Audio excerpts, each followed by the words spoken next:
Hello people, welcome back to my channel.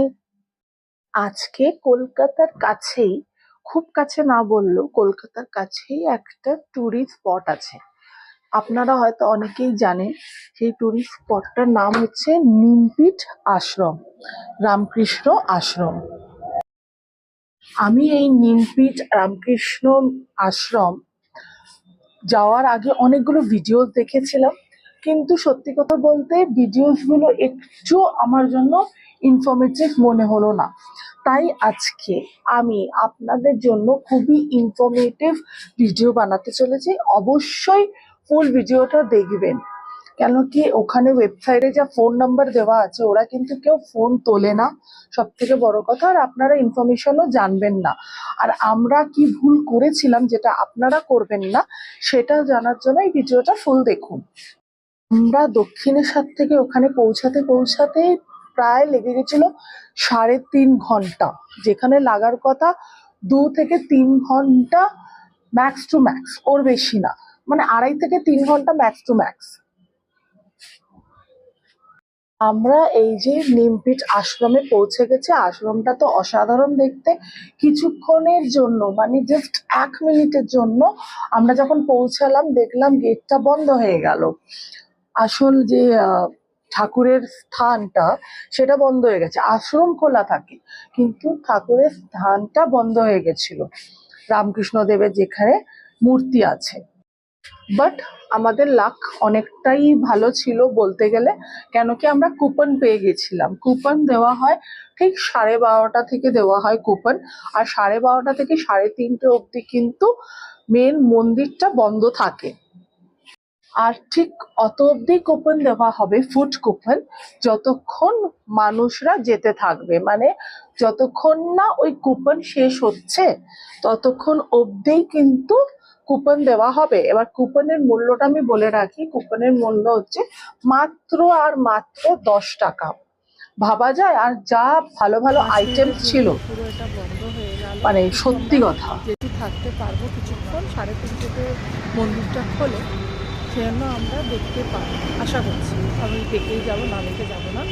রাস্তা এত jam, দয়া করে কেউ মানে খুব প্রয়োজন না করলে গাড়ি করে আসবেন না, নাহলে এখানে কিন্তু এসে পুরো ফেসে যেতে পারে, প্রচণ্ড জ্যাম। আমার পিছনে দেখতে পাচ্ছে ফুল বাগান। আমি লাকিলি টিকিটস পেয়ে গেছি, খাবার কুপন পেয়ে গেছি লাকিলি, নাহলে আমি ভেবেছিলাম এটাও হাতছাড়া হয়ে যাবে। 12:30 থেকে কুপন দেয়, ঠিক আছে। আর এটা আশ্রমটা খোলা থাকে পুরো সকাল থেকে সন্ধে অবধি, ওই 6টা 6:30 অবধি হবে। আর কিন্তু মন্দিরটা বন্ধ হয়েছে 12:30, আবার খোলে 3:30। আগে যেটা শুনলেন আমার ওখান থেকেই, মানে ভিডিও রেকর্ডিং করার সময় ভয়েসটা দিয়েছি, এই পরেরগুলো সব ভয়েস ওভার দিচ্ছি, নাহলে একদমই আপনারা শুনতে পাবেন না। যতক্ষণ না মন্দির খোলা হচ্ছে আমরা ভেবেছি তাহলে আগে আমরা লাঞ্চটা সেরে ফেলি, তারপরে নয় মন্দিরের জন্য ওয়েট করব। এবার আমরা কিছুক্ষণ বসেছিলাম, ফার্স্ট ব্যাচ যেই হয়ে গেল তারপরে আমাদের পালা এলো। ততক্ষণ ভাবলাম একটু ভিডিও তুলে নিই, একটু ততক্ষণ ফটোগ্রাফি করে নিলাম। এবার বলি যে ভুলটা আমরা করেছিলাম, আমরা কিন্তু বাই রোডে গেছিলাম। বাই রোডে গেলে একটা প্রবলেম আছে কি, আপনারা ঠিক করে বুঝতে পারবেন না যে কোথায় এক্স্যাক্টলি কোন রাস্তায় গেলে আপনাদের ইজি হবে, যেটা আমাদের কেউ বলেনি। সেজন্য আমরা ওই জয়নগর হয়েই আমরা গেছি, সেটা একটু প্রবলেমেটিক হয়েছিল, প্রচুর জ্যাম পেয়েছি, প্রচুর থেকে প্রচুর। এবার আমাদের লাঞ্চটা দেওয়া হচ্ছে। ভাত ছিল, 3 রকম তরকারি ছিল, চাটনি ছিল, পায়েস ছিল, আর একটা মিষ্টি ছিল। খুবই ভালো লেগেছে খেতে। কিন্তু একটা জিনিস বলে রাখি, এখানে কিন্তু যে পরিমাণ, মানে অল্প টাকা নিচ্ছে সেই অনুসারে কিন্তু খাবারগুলো অনেকটাই, মানে ভালো, অনেকটাই বেশি, আর অনেকটাই পরিমাণ দেওয়া হয়, অনেকটাই ভালো। এখানে বলা উচিত না যে অত, এটা যেহেতু ডোনেশনে চলছে সেই জন্য কি হচ্ছে, সেই জন্য এরা এখানে করছে, মানে কমে দেওয়ার চেষ্টা করছে। আর আমি এটাও শুনতে পেলাম যে এটা নাকি মার্চ মাস থেকে বেলুড় মঠ নিয়ে নেবে, ঠিক আছে। এই ইনফরমেশনটা ওখান থেকেই পেয়েছি। তাই জন্য পারলে আপনারা যত শীঘ্রই হোক দেখে আসুন, জায়গাটা অপূর্ব লাগবে জায়গাটা। এমনকি আপনারা যদি লেটও পৌঁছান, ধরুন লাঞ্চ টাইমেও যদি না পৌঁছাতে পারেন, অনেক জায়গা ঘুরে ঘুরে দেখার মতন আছে, সেটা আপনারা এক্সপ্লোরই করতে পারেন। হ্যাঁ, যেটা বলছিলাম, এবার আমরা কি করেছিলাম, যেহেতু বাই রোড ওই জয়নগর হয়ে গেছিলাম, কিন্তু আপনারা চাইলে কিন্তু ওই গোচারাম থেকে একটা ওই কি বলে বুড়ো ঘাট হয়ে যদি আসেন, তাহলে কিন্তু অ্যাটলিস্ট 30 থেকে 45 মিনিটস কিন্তু আপনাদের সেভ হবে। এটা আমি গ্যারান্টি দিলাম, যারা বাই রোডে আসবেন। আর যারা ট্রেনে আসবেন তাদের তো ট্রেনে নামবেন জয়নগরে, ওখান থেকে টোটো ধরবেন, টোটো ধরে বলবেন রামকৃষ্ণ আশ্রমে যাবো নিমতিতে, ওরা নিয়ে চলে আসবে। আমরা অনেকক্ষণ বসেছিলাম, তারপরে ভাবলাম একটু কোথায় যাব, তারপরে ওনারা বললো ওই অপোজিটই আছে বায়োটেকনোলজির institute, Vivekananda institute of biotechnology, ওখানে গিয়ে আপনারা দেখতে পারেন। ওখানে সুন্দর সুন্দর প্রচুর গাছের চারা আছে, খুবই সুন্দর জায়গা, খুবই, মানে বলে বোঝাতে পারবো না, ভিডিওতে কতটা দেখা যাচ্ছে আমি জানি না। আর আমি মানে রিয়েল যেটা দেখেছি সেটা কিন্তু এখানে আমি তুলে ধরতেই পারিনি, এতটাই সুন্দর।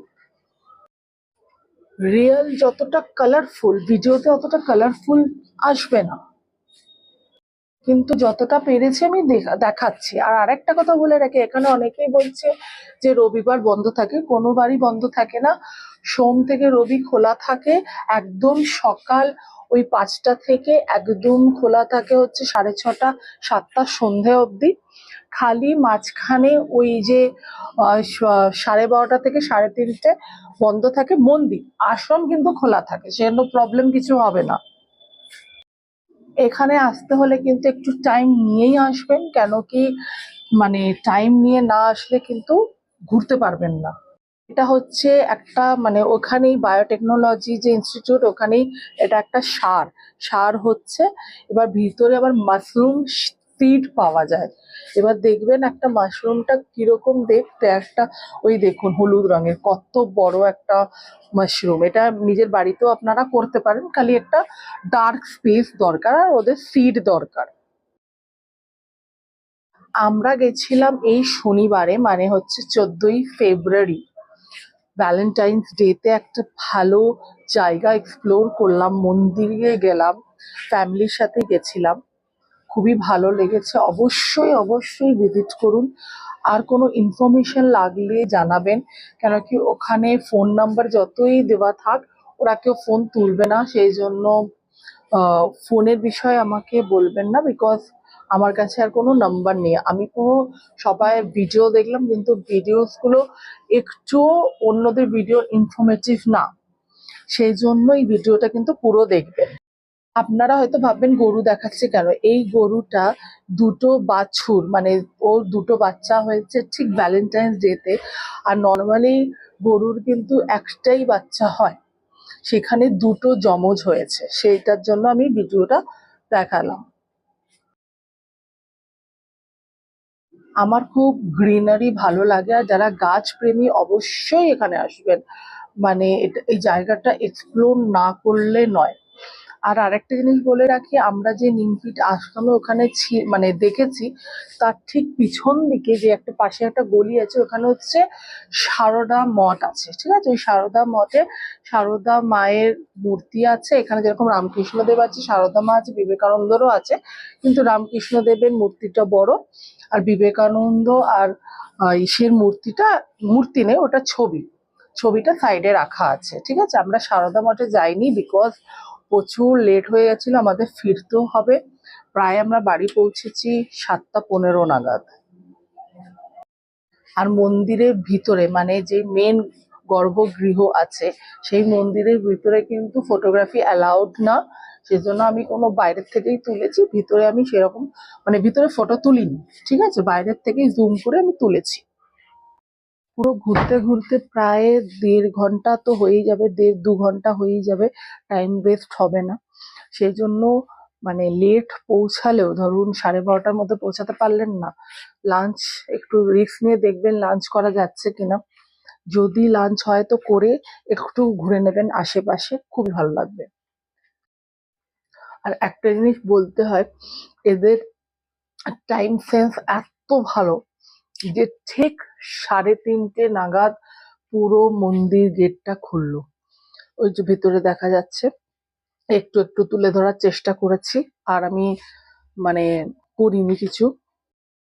আমি প্রথমে ভাবলাম অরিজিনাল ভয়েসটাই রাখবো, বাট দেখলাম প্রচুর সাউন্ড আসছে, শোনাই যাবে না, যেহেতু রাস্তায় বেরিয়ে গেছে। আমরা পুরো বাড়ি ফেরার জন্য আমি বেরিয়ে পড়েছিলাম ওই 3:45 নাগাদ, তারপরে বাড়ি ফিরে এসেছি 7টায়। Thanks for watching.